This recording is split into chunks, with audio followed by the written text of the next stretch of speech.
કવિશ્રી Botadkar college ખાતે યોજાયો। બોટાદકર સાહિત્ય સભા બોટાદ, કવિતા કક્ષ ભાવનગર અને રમેશ પારેખ સહિત વર્તુળ અમરેલીના કવિઓનો સમાસ કવિતા થકી સંવાદ કાર્યક્રમ બોટાદ કવિશ્રી બોટાદકર કોલેજ ખાતે સંપન્ન થયો।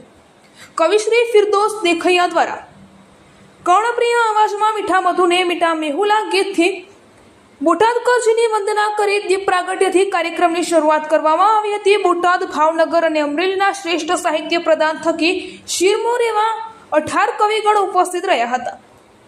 દીપ પ્રાગટ્ય બાદ બોટાદકર સાહિત્ય સભાના પ્રમુખ શ્રી બાપુભાઈ થાંધલ દ્વારા શાબ્દિક સ્વાગત અને ત્યારબાદ પુષ્પમાળા અને પુસ્તકથી સૌનું અદકેરું સન્માન થયું અને ત્યારબાદ કવિશ્રી હિમલ પંડ્યા અને કવિશ્રી સ્નેહી પરમાર દ્વારા પ્રાસંગિક પ્રવચન કરી સમાસના આયોજન પાછળની દીર્ઘ સંકલ્પના સમજાવી। ત્યારબાદ સૌએ એકથી એક ચડિયાતી કવિતાઓનો રસથાળ પીરસ્યો હતો અને સમગ્ર હોલ તાળીઓના નાદ અને દાદથી ગુંજી ઉઠ્યો હતો।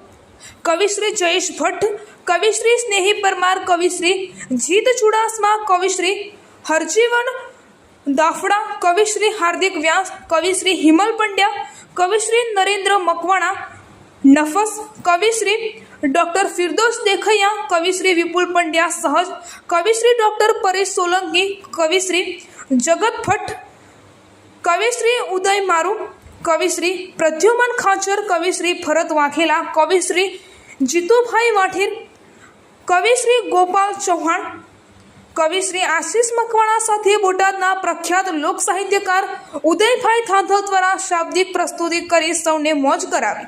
આ યાદગાર અને ઐતિહાસિક ઉપક્રમે બોટાદના અનેક ભાવિકોની હાજરી થકી કાર્યક્રમ દીપી ઉઠ્યો હતો।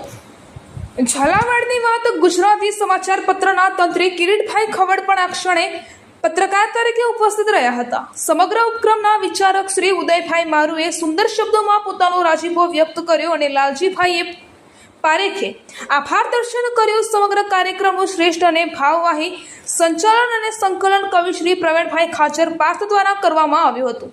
સમાસને સાર્થક કર્યા બાદ સૌ મહેમાનોએ બોટાદના ગામથળી ભોજબાપુની ઐતિહાસિક વિરાસત એવા યાત્રિક ભવન બોટાદની મુલાકાત કરી ભાઈ શ્રી સતુભાઈ થાંધલનો આવકાર ઝીલ્યો હતો। આમ સમાસ ખરા અર્થમાં સાર્થક બન્યો। અહેવાલ કનુભાઈ ખાચર।